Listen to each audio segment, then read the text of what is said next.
BJP पूछ रही थी राहुल गांधी कहां हैं, विदेश से कब लौटेंगे, इतने दिनों से बाहर क्यों हैं, वगैरह वगैरह। खैर, राहुल गांधी लौटे 13 जुलाई को।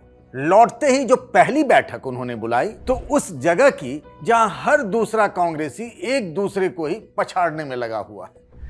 विदेश रवाना होने से पहले तो वो ये सुलझा कर गए थे, पर लौटे तो मामला और उलझा हुआ मिला। पंजाब कांग्रेस की यह कहानी है। कभी नवजोत सिंह सिद्धू बनाम कैप्टन अमरिंदर सिंह होता था, इन दिनों चन्नी बनाम वर्डिंग हो रहा है। वर्डिंग के खिलाफ पंजाब कांग्रेस में भीतर ही भीतर बगावत सी है। ऊपर से मामला पंजाब के कांग्रेस प्रभारी भूपेश बघेल की निष्पक्षता पर भी है कि वे अपनी भूमिका कैसे निभा रहे हैं। राहुल ने आज की बैठक में क्या पंजाब कांग्रेस का कोई फॉर्मूला निकाल दिया? किस पर राहुल बहुत ज्यादा नाराज नजर आए? राजधानी में आज इसी की बात। नमस्कार, मैं हूं Pankaj Jha. Brought to you by Sharda University, where the software engineer meets the talented photographer. The world comes together at Sharda University. बीते लोकसभा चुनाव में हरियाणा की 10 में से 5 सीटें कांग्रेस ने जीत ली थी। मई जून की ये बात है। चंद महीने बाद होने जा रहे विधानसभा चुनाव को लेकर तमाम सर्वे कांग्रेस की जीत की कहानी कह रहे थे। मतलब 10 साल बाद हरियाणा में कांग्रेस की वापसी की ही चर्चा थी। अजय माकन स्क्रीनिंग कमेटी के अध्यक्ष थे, यानी वो कमेटी जो टिकट तय करती है। संगठन महामंत्री होने के नाते केसी वेणुगोपाल का भी एक बड़ा रोल था हरियाणा में। राहुल गांधी मानकर चल रहे थे कि हरियाणा में तो कांग्रेस की सरकार बस बन ही रही है, लेकिन टिकट का बंटवारा होते ही कांग्रेस का झगड़ा खुलकर सामने आ गया। पूर्व केंद्रीय मंत्री कुमारी शैलजा कोप भवन में ही चली गई। हरियाणा में पार्टी का वो सबसे बड़ा दलित चेहरा है। जाहिर सी बात है, टिकट बंटवारे में भूपेंद्र सिंह हुड्डा की चली।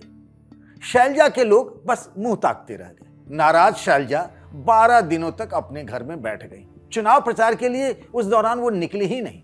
गांधी नेहरू परिवार यानी राहुल और प्रियंका गांधी के जोड़ लगाने के बाद शैलजा का गुस्सा ठंडा हुआ, लेकिन तब तक राहुल गांधी हरियाणा के चुनाव प्रचार से दूर रहे। आखिर वो कलह के दौरान वहां जाना ही नहीं चाहते थे। शैलजा के मान मनोबल के बाद राहुल गांधी की पहली रैली करनाल की असंध विधानसभा सीट पर हुई।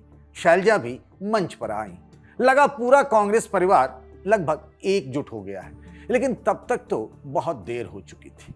10 बरस के एंटी इनकम्बेंसी के बाद भी भारतीय जनता पार्टी नतीजों में यानी विधानसभा चुनाव के रिजल्ट में सुपरस्टार साबित हुई। सरकार बना ले गई, यानी लगातार तीसरी बार वहां पर बीजेपी की सरकार बनी। पंजाब में अभी तो चुनाव शुरू नहीं हुआ है, पर इतना दूर भी नहीं कि कांग्रेस अपनी अंदरूनी कलह सड़कों पर पसार दे और फिर ये उम्मीद भी पाले कि वो विजयी होगी। राहुल गांधी तब तक विदेश यात्रा पर निकल चुके थे। जाने से पहले वे पंजाब के लिए कांग्रेस का एक फार्मूला दे गए थे। फार्मूला यह कि अध्यक्ष के पद पर विजय इंदर सिंगला की नियुक्ति होगी, मतलब एक हिंदू चेहरा। अमरिंदर सिंह राजा वर्डिंग को चलता किया जाएगा। लेकिन जब 1 जुलाई को कांग्रेस आलाकमान की तरफ से जो फार्मूला सार्वजनिक किया गया, मतलब पब्लिक किया गया, उसमें यह बात तो दूर दूर तक नहीं थी। राजा वर्डिंग पंजाब कांग्रेस के प्रधान यानी अध्यक्ष बने रहे। प्रदेश के मुख्यमंत्री रहे। चरणजीत सिंह चन्नी को चुनाव प्रचार समिति का अध्यक्ष बना दिया गया। पार्टी की तरफ से यह बताया गया कि हिमाचल प्रदेश में भी सुखविंदर सिंह सुक्खू को पहले कैंपेन कमेटी का ही चीफ बनाया गया था, बाद में वे मुख्यमंत्री बने। मतलब चन्नी को यह बताया जा रहा था कि उन्हें जो पद दिया गया है वो कोई मामूली नहीं है। लेकिन चन्नी को क्या पद मिला, इससे ज्यादा उनकी निगाह उस पर थी कि राजा वर्डिंग कैसे प्रदेश अध्यक्ष बने रह गए। अब बस यहीं से तलवारें खिंच गई। चन्नी को गुरदासपुर से लोकसभा के सांसद और राजस्थान कांग्रेस के प्रभारी सुखजिंदर सिंह रंधावा का साथ मिल गया। पंजाब कांग्रेस की पिक्चर कुछ ऐसी बन गई कि भले वे चन्नी को अपना नेता ना मानते, पर वो वर्डिंग के विरोध में चन्नी के साथ खड़े हो गए। सबसे दुर्गति तो भूपेश बघेल की हुई। 5 दिनों के लिए वो चंडीगढ़ गए थे कि सबको समझा बुझा देंगे, पर 6 दिन तक रहे। वर्डिंग और चन्नी को लाख चाहने के बाद भी एक टेबल पर बातचीत के लिए नहीं ला पाए। बस यही कहते रहे कि कोई गुड्डे गुड्डियों का खेल नहीं है ये सब। उन्होंने ये जिसके लिए भी कहा, पर लागू उन पर ही ज्यादा हो गया। तभी तो आज राहुल गांधी को ये खेल सुलझाने के लिए विदेश से लौटने के बाद सबसे पहले पंजाब पर ही माथापच्ची करनी पड़ी। राहुल की बैठक में कुछ तय हुआ या नहीं, पर एक डेडलॉक टूट गया। चंडीगढ़ में अमर उजाला अखबार के रेजिडेंट एडिटर आशीष तिवारी ने हमें बताया कि 16-17 जुलाई का मामला लगभग फिक्स हो गया है। राहुल गांधी के साथ हुई बैठक के बाद बहुत सारी चीजें स्पष्ट हो गई है। एक चीज तो बड़ी स्पष्ट हो गई है कि जो विपक्ष के नेता हैं, जो विरोध में आ गए, विपक्ष का मतलब जो विरोध में आ गए हैं नेता, कांग्रेस का जो सियासी धड़ा विरोध में आया है, उसको बुलाया है मीटिंग के लिए 16 और 17 तारीख को। अब 16 और 17 जुलाई को जब उनको बुलाया गया है, तो एक रास्ता कम से कम पंजाब में बातचीत का वो खुला जो विपक्ष ये कह रहा था कि हमको बुलाया नहीं जा रहा। भूपेश बघेल पंजाब में आकर के 6 दिन रहे और लास्ट में आकर के ये बात उन्होंने कह दी कि पंजाब में कांग्रेस का चेहरा राहुल गांधी है। चूंकि एक तरीके से ये कहने का आशय यही था कि राहुल गांधी से आगे कुछ नहीं है और सारे नेता जो पक्ष में है, विपक्ष में है, वो इस पे सहमत हो जाएंगे। लेकिन राहुल गांधी के साथ आज हुई बैठक बहुत हद तक इस बात के लिए मतलब एक इनके रास्ते खोल रही है कि शायद बातचीत का कोई रास्ता खुले और उसमें कोई फैसला लिया जा सके। हालांकि ये कहना बड़ा मुश्किल होगा कि राजा वड़िंग को बदला जाएगा या नहीं बदला जाएगा। अब लेकिन पंजाब के सियासी जो सर्किल है उसमें आज दिल्ली में हुई मीटिंग के बाद ये बहुत सारे कयास लगाए जा रहे हैं कि मे बी राजा वड़िंग को बदल दिया जाए, मे बी चन्नी को फेस बना दिया जाए। इवन बातचीत तो ये तक हो रही है कि भूपेश बघेल भी शायद पंजाब के इस पूरे क्राइसिस को जो उनका मैनेजमेंट था वो नहीं कर पाए, वो फेल हो गए। तो एक सियासी धड़े पे चर्चा हो रही, कहीं उनको ना बदल दिया जाए। बैठक में केसी वेणुगोपाल, राहुल गांधी के साथ कांग्रेस के अध्यक्ष मल्लिकार्जुन खड़गे भी थे। राहुल का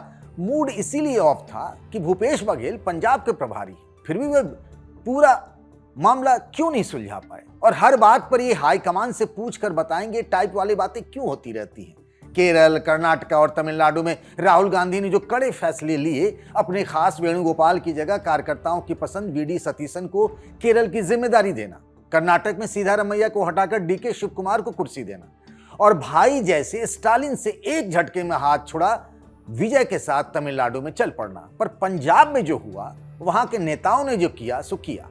भूपेश बघेल की जिम्मेदारी जो रही, उस पर राहुल नाराज नजर आए। जो कांग्रेस में हमारे सोर्सेज हैं, हमारे संवाददाताओं के सोर्सेज हैं, जो हमारी बात हो रही है उसमें ये बात निकल के आई है कि राहुल गांधी एक बात से बड़ा नाराज है कि ये मैनेजमेंट क्यों नहीं कर पाए। जो हमारे नेता हैं ये क्यों उन चीजों को मैनेज नहीं कर पाए। ये चीजें तो पंजाब में ही मैनेज हो जानी चाहिए थी, क्यों नहीं हो ये मैनेज हो पाई। तो इसको लेकर के अब जो अगली बैठक होनी है, होपफुली उसमें कुछ एक बीच का रास्ता निकले और या तो चन्नी मान जाएंगे या फिर चन्नी के जो सपोर्टर हैं या चन्नी खुद वो अपनी बात पे अडिग रहेंगे। तो राहुल गांधी की जो नाराजगी आज निकल के आई है वो ये है कि पंजाब में चुनावी साल में इतनी स्थितियां क्यों बिगड़ी, क्योंकि उनको अपना पुराना अनुभव भी याद है। आपको याद होगा कि 2021 में जब ये सारी चीजें हुई थी, 2021 में भी कैप्टन अमरिंदर सिंह मुख्यमंत्री थे और सिद्धू प्रदेश अध्यक्ष। उस समय इन लोगों में किस तरीके के आपस में तकरार हुई और नतीजा हुआ कि कैप्टन अमरिंदर को मुख्यमंत्री पद से हटाया गया और चन्नी को बनाया गया। अब फिर चुनावी साल है, चुनावी साल में सेम 2021 दोहराया जा रहा है। पंजाब में विपक्ष की बड़ी पार्टी है, कांग्रेस को पंजाब से बड़ी उम्मीदें हैं।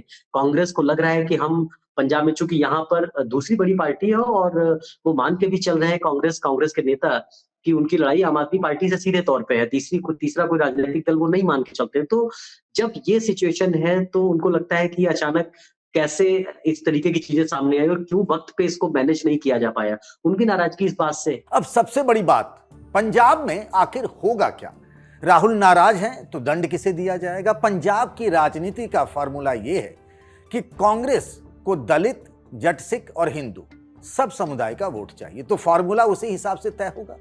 अंदर की खबर यह है कि राहुल गांधी ने राजा वड़िंग को पंजाब कांग्रेस का प्रधान बनाए रखने के फैसले पर फिर से विचार करने का मन एक तरीके से बना लिया है। हालांकि ऐसा होता नहीं है। बघेल भी कह रहे थे कि फैसला जो हो गया तो हो गया, पर राहुल ऐसा नहीं मानते। एक चीज और तय है कि चन्नी और वड़िंग या फिर कोई को भी मुख्यमंत्री का चेहरा नहीं घोषित किया जाएगा और न ही चन्नी को प्रदेश अध्यक्ष बनाया जाएगा। तो बीच का क्या फॉर्मूला राहुल तय करते हैं, इसी पर होगी सबकी नजर और उसी से तय होगा कि अगले बरस की शुरुआत में पंजाब में कांग्रेस का कुछ नया होगा या वही 2022 में जैसा हुआ था फिर से वही होगा। बताइएगा जरूर कमेंट बॉक्स में। राजधानी में आज के लिए बस इतना ही। इस वीडियो को बनाया साथी शुभम ने। बाकी खबरों के लिए बने रहिए द लल्लन टॉप के साथ।